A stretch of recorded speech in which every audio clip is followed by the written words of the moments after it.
यो चाहिँ हाम्रो मार्चे हो है। हाम्रो मार्चे कोदोसँग मार्चे लगाएको थियौँ, पाकिसक्यो।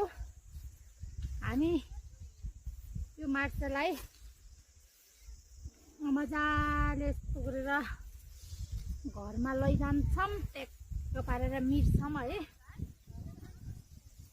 आहा कति राम्रो छ कि, कति राम्रो छ। आहा मैले चाहिँ यति काटेछु, कति धेरै काट्नु बाँकी छ है। यस्तो हुन्छ, कति राम्रो छ है यो मार्चे। अनि यस्तो रातोमा पनि हुन्छ, म रातोमा पनि भिडियो बनाउँछु है। अनि यो चाहिँ नपाक्दाखेरि हरियो रङ देखिन्छ, अनि पाकिसकेपछि यस्तो खरानी कलरको रङ छ। कति राम्रो छ हैन, कति राम्रो छ।